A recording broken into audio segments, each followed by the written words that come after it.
Welcome to the Real News Network. I'm Jessel Noor in Baltimore. This July 4th, hundreds rallied across the country, taking part in Restore the Fourth rallies, demanding the government be held accountable for the massive revelations of spying revealed by NSA whistleblower Edward Snowden and others. Here's a clip from that protest. On this day, the 4th of July, 2013, I call for a new American revolution. Declaring our independence from the surveillance state and government control of information. That was Thomas Drake. He's now joining us. Thomas Drake is a former National Security Agency senior executive. He blew the whistle on multi-billion-dollar fraud and a vast Fourth Amendment violating secret electronic surveillance and data mining program that he says fundamentally weakened national security and eroded civil liberties. He was charged under the Espionage Act by the Obama administration and faced 35 years in prison. The criminal case against him ultimately collapsed and charges were dropped. Thank you so much for joining us, Mr. Drake. Thank you for having me. So, Mr. Drake, you've come out as an outspoken defender of NSA whistleblower Edward Snowden, but recently there's been a lot of criticism of Snowden, including on the left. I'm going to read you a quote from a piece that was recently published in These Times magazine, which is a traditionally progressive magazine. Nothing in Snowden's revelations concerning U.S. intelligence gathering points to any systemic violation of the law other than possibly his own. What's your response? Are these programs that Edward Snowden revealed, are they legal? And is what Snowden did right? Well, that's very convenient to say when, in fact, the disclosures he's made are clear evidence that the government went far beyond the original mandate. It went even far beyond the plain language in the legislation, even though it authorized a lot of activities that had been actually illegal and unlawful under the Constitution prior to the acts, what I call the Enabling Act legislation being passed. Plus, there's a secret interpretation of both the Patriot Act, Section 215, as well as Section 702 of the FISA Amendments Act. I mean, 100 million, for example, I mean, there's several now, but 100 million phone records of Verizon, based on that secret FISA court order, being given to NSA each and every day. That's the equivalent of a general warrant, which is a total violation of the Constitution. Nowhere in the Constitution or even in the Enabling Act legislation, as broad as it is, gave that kind of license to the government in secret to turn over the records of millions and millions, not tens of millions of innocent people. In this case, tens of millions of U.S. citizens, U.S. persons. So those who are attacking him as the messenger. They don't want to deal with the actual message because it would raise the most troubling of questions. I would reverse and say, what if the same revelations had come out under the Bush administration? Well, in part, they did in 2005 and in 2006, and all kinds of people on the left were wanting to hang Bush out to dry, up to and including calls for impeachment because he was violating the oath that he took, the special oath that he took to preserve, protect, and defend the Constitution.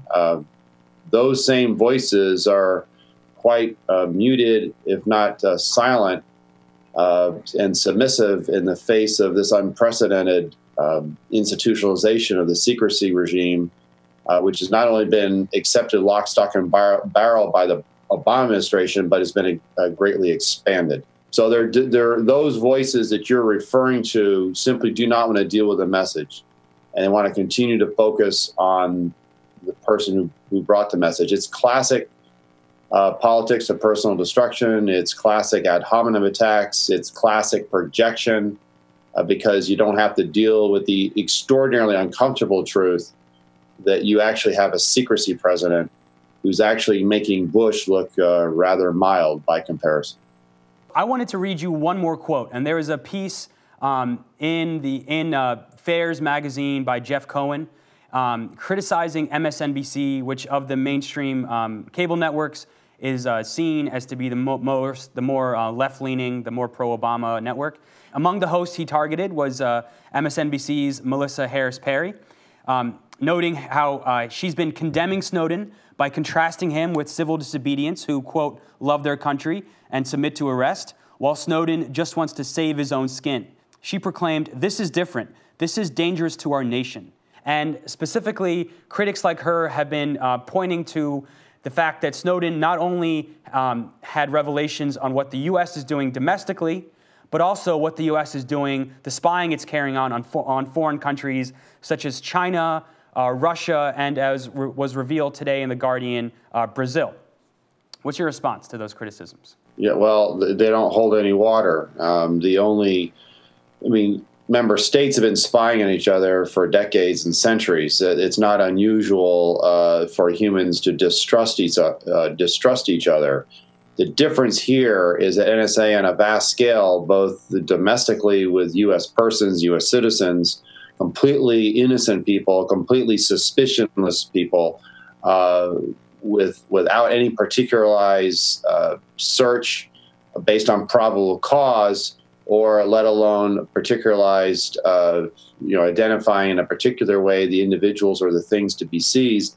You're not only is that the case in the United States, and we have not yet heard all the revelations. I've been telling people now for several weeks that there's far more to this program than even what's been exposed to date. When they find out how far NSA has actually gone to take what the Stasi said as their motto, to know everything, to a whole nother level. I've actually said NSA is now the Stasi on steroids. But now you have the revelations based on other agreements and arrangements where the privacy and civil liberty rights of other nation citizens are also being violated on a vast scale.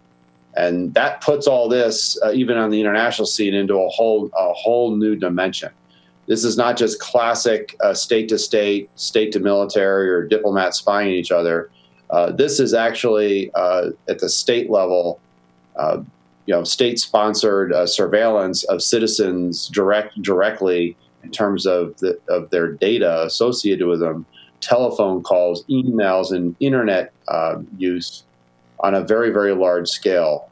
In Europe, for example, Germany is the #1 target of these arrangements. And now we've just heard the more recent revelations involving Brazilian citizens. So apparently no citizens have rights, and that's why I've said we're all foreigners now. There's this distinction that there's even the figment that if you're a U.S. citizen, you're protected, flies in the face of the actual disclosures. But none of this surprises me. None of the disclosures to date have surprised me because I knew all this when I was in the system. The difference is that Snowden was able to get access to actual documents and then provided them to reporters. I simply knew about them, but I operate in a different sphere. I was at the policy level, at the very senior level. So you would hear all this in the policy level behind closed doors, but they kept the actual documents in very secure locations. So we played a clip at the top of the segment where you were essentially saying that we need a revolution to stop the gross violations of our constitutional rights. Can you talk more about what you're calling for? Well, I call for a new American revolution, that we need to resist the surveillance state.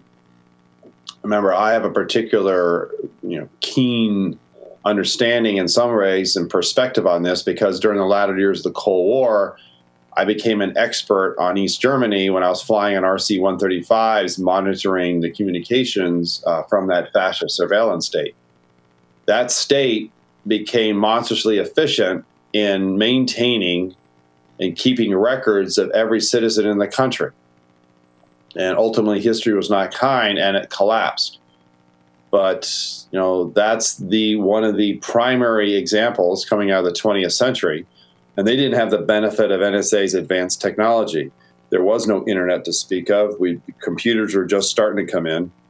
And so, but they were monstrously efficient in maintaining just about everything there was to know in paper-based form about their own people. We now have, at a click of a button, the ability to create profiles and dossiers on just about anybody when we feel like it. I mean, it's just a complete violation of who we are. And I run this exercise, of what I call a privacy exercise with people. And every single time I have them do the privacy exercise, it's always the same response. If I say, take your entire life, all your passwords and all your accounts and all your credit cards, every email address, and put into a box, drive to the other side of town, knock on the door of a perfect stranger but a fellow citizen and say, here, I'm giving you this box for safekeeping. Would you do it? Everybody to date has said, of course not. And then I ask, why not? Well, because I don't trust them. So then I say, well, if you don't trust your fellow citizens, then why would you trust the government in secret without your consent? Without your consent, I want to reemphasize, with learning everything there is to know about you. Well, then they kind of look at you funny and say, oh, I never thought about it quite that way. That's what we're facing. And as we saw during the Nixon administration, the ability of the government to abuse and misuse that kind of information is just without controls, without checks, without the ability to provide legitimate and fundamental oversight. Well, then we have a scenario where the government's out of control in its ability to know everything there is to know about all of its people. And that's why I speak out. That's why I've called, for a new American revolution. I don't want to live. I lived the past 5 years of my life, from 2006 until 2011, under the boot of the surveillance state. I know exactly what it's like to have your life turned inside out and everything there is to know about your life and every account and all your email and everything else being taken in by the government to figure out why you're such a bad guy, and then having information framed to make you look bad for their own purposes. Or what it's like to have FBI agents sitting in parked cars at the end of your street monitoring your every physical move. And as they told me during my cooperative period with them, we knew when you left home in the morning, we knew what vehicles you used, we knew where you stopped, we knew when you got to work, we knew when you left work. We knew everywhere you're going, Mr. Drake, with rare exception. Is that the kind of life we want to live as citizens, whether it's in the United States or overseas? I don't, and that's why I resist it. Now, Mr. Drake, we want to thank you for joining us for part one of our discussion. We're going to talk more about your own personal journey and the obstacles you faced after attempting to blow the whistle on surveillance abuse in the NSA in part two. Thank you for joining us for part one, and please stay with us.